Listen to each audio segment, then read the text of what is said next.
Oh boy, lots been going on today. Hi, everyone. Welcome to Judah Reigns. And I have been on a little hiatus. Life is lifing, and so I am happy to be back. If you're listening to this, that means I am back and back regularly, but events are happening so quickly that I can't really say from day to day what will happen. And so it is my hope to keep recording, and I hope that you will listen to the library of audios that pertain to our time and will give you some insight into what is unfolding, why it's unfolding, the spiritual, real power that is now operating and orchestrating the events that are occurring for the children of Israel. And I'm talking about the descendants of American slaves being given their freedom back. And for all of us, it's going to be the first time that we will truly be free and nothing but free. And also to the establishment of New Jerusalem. And why? Why is there a New Jerusalem in the first place? It's not so that we can wax poetically about our greatness. No, it is because there is a mission that has to be completed through us to man and mankind. And so we have to recover from the rule of Satan and the demons. We have to get back what we lost, which is perfection, mind, body, and health. We don't need a religion to understand that something has terribly happened to us, and we also don't need any type of religion or even being a genius. Well, all we need is common sense and to consider that there are some things that bespeak of a perfected history to our planet and even to ourselves. When you look at the many type of sea creatures and animals, and you look at many of the land mammals that had once lived and are still alive today, the majesty and beauty in which they are made in this corruptible world. They did not sin against heaven and earth. We did. And because of human beings, the earth groans and travails. That means nature itself is impacted by the those that were given the planet, right, to rule. Male and female were given the planet. And so because we are all the way messed up from Satan and the demons and their children having been given dominion by the Most High, it has affected the earth, the planet itself, which is different than the world's, because the world is a state of human interaction with one another by the laws and bylaws that they set, or agreements that they come into what's the word I'm looking for? I guess consummation, right? And so right now we live under the last wicked kingdom that is literally on its way out, and that's the European or the American European alliance.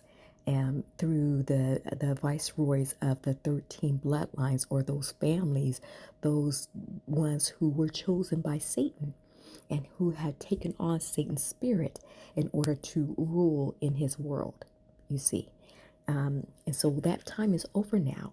And what we're seeing now is the breakup of that. And one of the hallmarks of that is the truth telling that is coming out in spite of all the things that these people had previously been able to hide.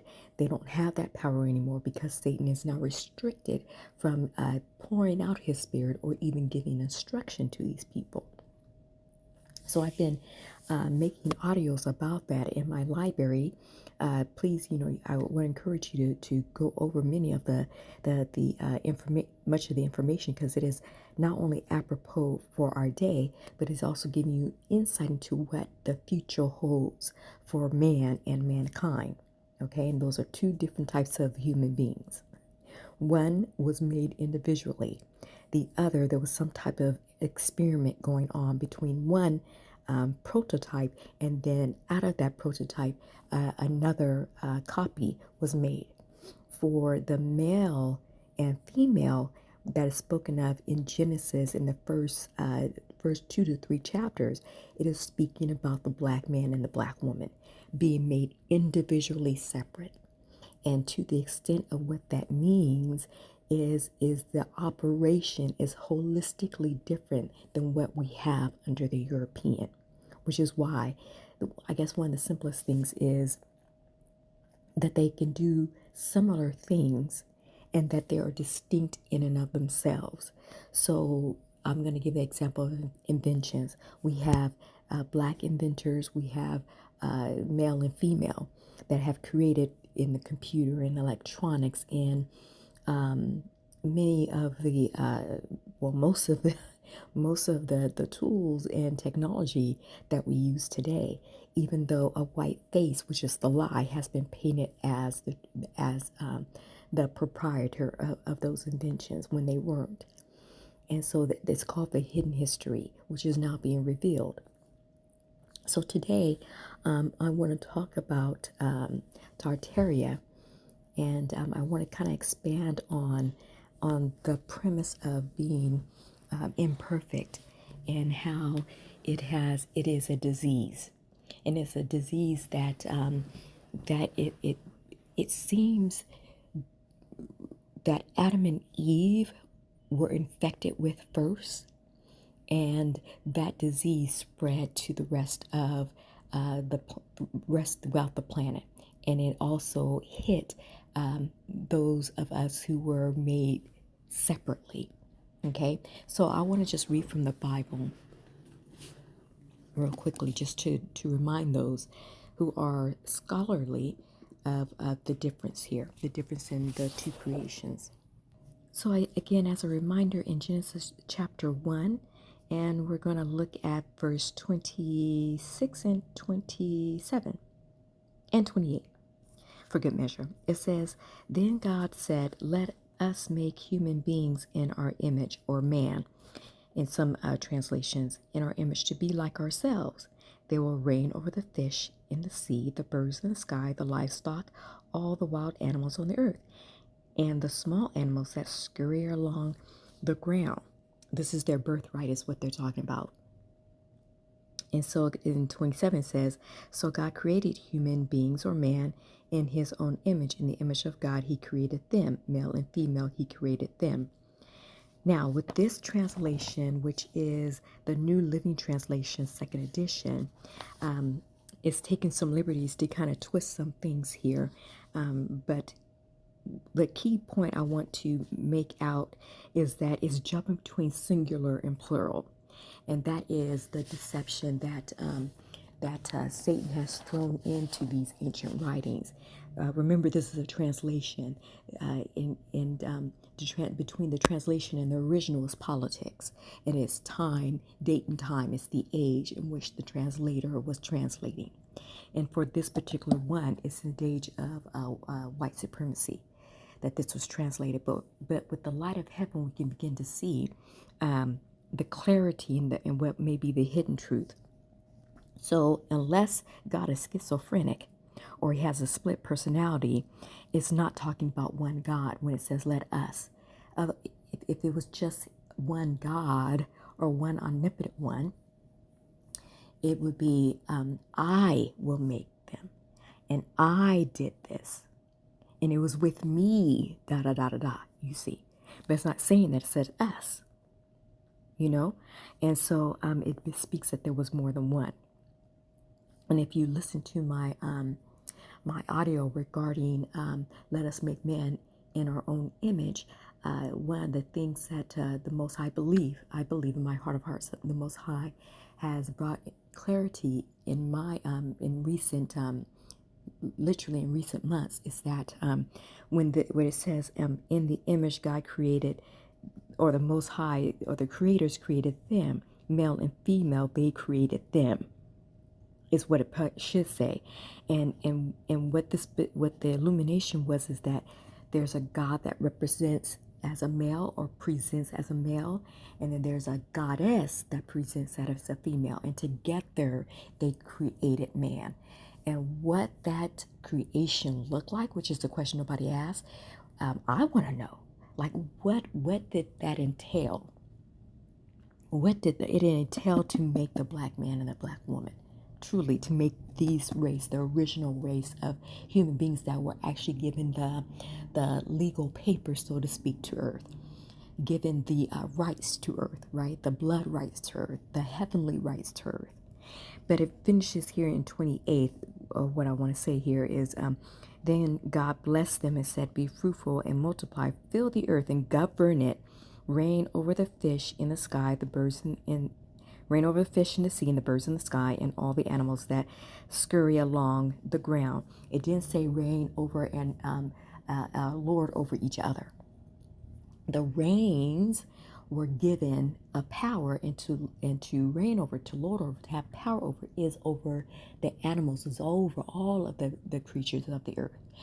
Which means, here's another clarity that the Most High has brought to me, that we were not telling each other what to do. So whatever that communication was originally between the black man and black woman, it doesn't exist now. But maybe it might come back into parlance again. And one last thing that's interesting here is that after that commandment was given, and God looked over and said that everything was good and the earth was up and running, it says here, which is pretty interesting, in the same chapter, chapter 1, verse 31, it says, God looked over all he had made, and I'm going to say over all they had made, and they saw that it was very good. And evening passed and morning came, marking the sixth day. So that right there, I know we're going to have to look at the original writings. The sixth day is 1,000 years. So those male and females had 1,000 years in order to really get into the rhythm of their reign in the earth, right? And so we will too. We're kind of, that's why it's called the millennial reign. And part of what the descendants of slaves or true Hebrew Israel, New Jerusalem is supposed to do is get us back to that moment. Get us back to, not back in time, but get us to the point in where things were pronounced good or perfect, right? The Most High didn't make a scrap. He didn't make man and the male and female to be wilding out, so to speak. He made them perfectly, or they made them perfectly. And what we lost was when Adam and Eve came into play. So remember when Cain said after he slew Abel, after he unalived Abel, you can't forget that he said, if you have me go out there, the God that he was speaking to, if you have me go out there, they will unalive me. And then that particular God gave him a mark, gave Cain a mark, so that I always, every time I think of the mark, I think it's part of the radioactive symbol, that he was radioactive, so that the black man and the black woman wouldn't harm him, right? They would run because to get close to Abel probably meant their unaliving or their corruption of imperfection. So there's more to be revealed about being imperfect and about how we came into the condition that we came in. And even that word is pretty interesting to say came into instead of willfully, which is what Adam did, willfully sin against creation. But then you gotta question, who was the God that made Adam? And who was the God that made Eve? And so there's so much being left out of the story that we will need to get to, right? And what did these original writings actually say?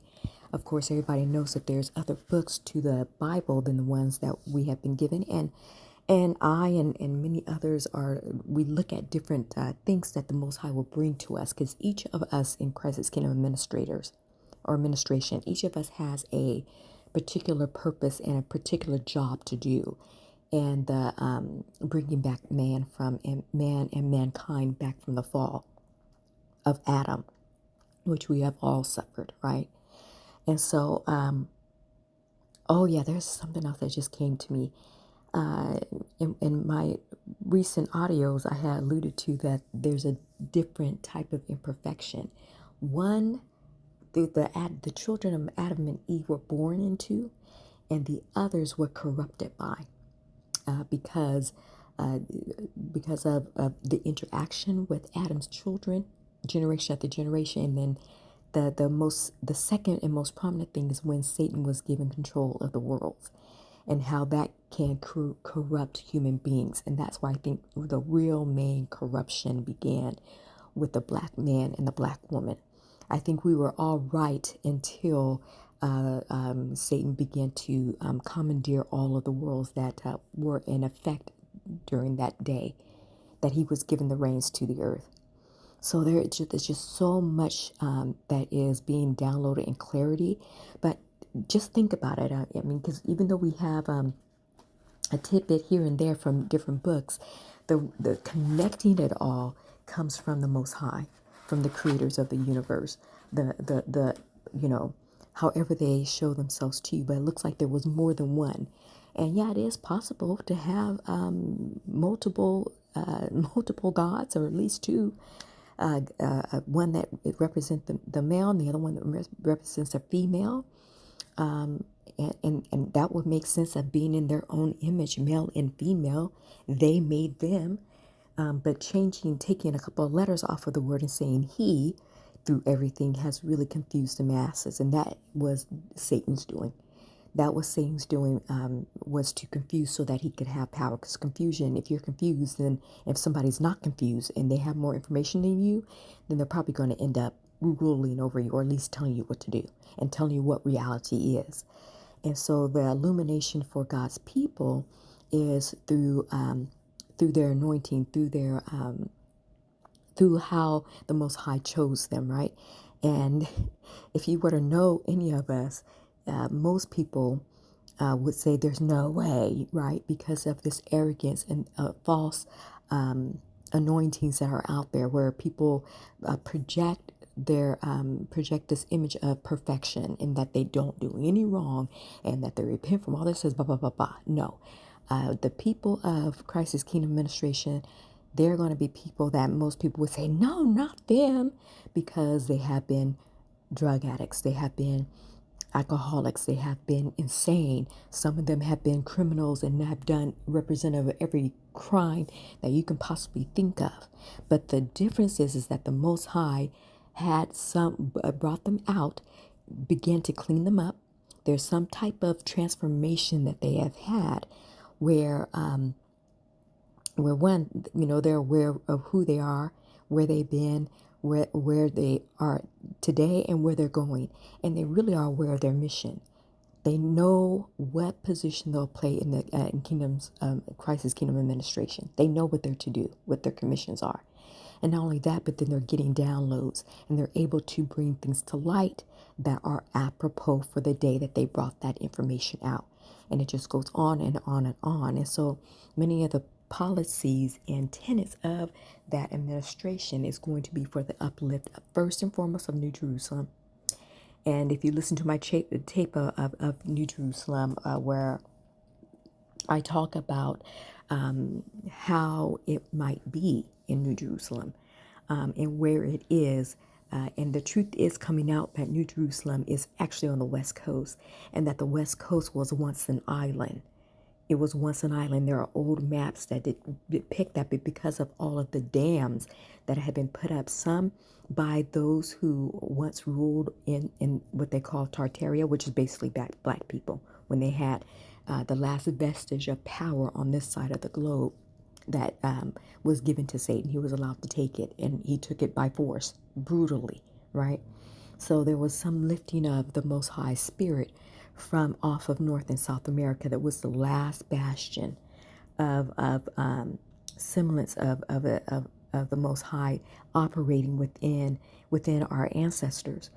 And And so anyway, they knew that it was going to happen. They knew it was going to happen. I think some of them even left the planet. I think they were that advanced in their technology that they could. And indeed, um, probably many of the UFOs that are out there flying around and which people can now see on a daily basis are probably them coming back. Probably them coming back. You know, I think when it says all in Adam means that who's ever here during this moment in time. We are all, and truly, we are all messed up. But many of us are healing or have been healed, and we're on that road that we need to be on. And so, yeah, there's a greater fulfillment in New Jerusalem about not just waxing poetic for the simple fact of doing that, but there's a mission that we have to do. Excuse me, that we have to do in bringing mankind and man back from the fall, back from this dominion that we have been under. And everybody has suffered, everybody. My guess is that most people will make it to the other side, even if they do end up going to the grave due to Armageddon, because the dissolution of this world is going to be cataclysmic. There's no way around it. Every weapon that they have created is going to be used, unfortunately. Every weapon, because that's the only way it seems that that everybody from this moment back into ancient history will realize, okay, the unprofitableness of using such things, right? So once that happens and the restoration work begins, which is the real reason why there is a New Jerusalem, the Most High has to show an example of a people, not one, not two, not just three, right? Not some 13 families, not just them, but a whole people from tip to end, from port to stern, right? From top to bottom, no matter where they fit in, every last one of them were able to come through from imperfection back to perfection to obtain ongoing life where you will end up living 500,000, 2,000 years, right? Or even more. So where it won't be, you'll be older than Methuselah, you see. And so there's got to be a group of people to have that. It's not enough to have one person. You got to have every part of human activity that has to be represented, that if they can do it, most certainly I can. It's just an example, that's all. You have a nation that's going to be an example of that, and that nation is charged to help everybody else throughout the human line that were affected by Satan's rule, singularly affected by his rule and that rule of the demons, and to bring them back, right? And then it'll go back, and then we'll go back in time as we are bringing people up out the grave and gathering their DNA and reconstituting them, and or because of the technology of those who are partly Tartaria, who may not have ever sinned, we may find out that there are actually human beings that did not sin, that they remained perfect, and they were allowed to get up off the planet, to escape the planet, and to whatever those black folks, wherever they went, they will have a story to tell, and we'll have to find out how that integrates into the human story and how that will comport with what goes on in the future. We have an amazing future ahead of us. Some extraordinary things are going to be unfolded to us. And here's the thing, what you're probably going to find out is that those bloodlines and those royal houses and those high men and women hidden in the back behind the governments here who've been pulling the strings and causing so much pain, what you're going to find out is that they knew a lot more than you did, and they knew what was going to happen. And they had every opportunity to turn around from their bad ways and to lead all of the worlds, all of the countries back. They could have did it, but they did not. They chose to do this for their greed and for their lust. And, I don't know if they will, they'll be given a chance to turn around, but I don't know if they will even make it, because to be that depraved, it would have to now integrate into your DNA. And indeed, it is said that at the very end of it, that certain ones will not make it. They won't make it, and that's where you get the second death. That's where you get the second death. Okay, and that's something that you don't come back from. You just wipe from the Most High's memory. They will remember you no more. So, but I believe that you'll probably be able to know who they are. You'll probably be able to count them on your hands, and that the majority of the human family will actually make it to the other side and will be able to go on not only on Earth, but throughout the solar system, throughout the galaxy, and so on. And who knows, those ones from Tartaria, or those ones who probably did not sin and were able to leave the planet, who knows what great stories they'll have to tell us about where they've been, where they have been. I know that a lot of people say that NASA or whatnot did not go to the moon, or they don't go out in space. I think they do, people. I think they do. And I think they are monitored. What they are allowed to see by the Most High is those ships and is those bases that are on the moon, you see. And they're able to know that they're black people. That's the hidden secret. And so, but the powers that shouldn't be create confusion by telling you something else that isn't true. I know that people talk about the flat Earth. I don't know about that. I really don't know about that. And so, you know, we just have a lot to look forward to, and and it's just it's not all for naught. There's some things that that we have to just get through first, and there's some healing that we have to get through in order to move forward. Okay, I've said enough. Thank you for listening.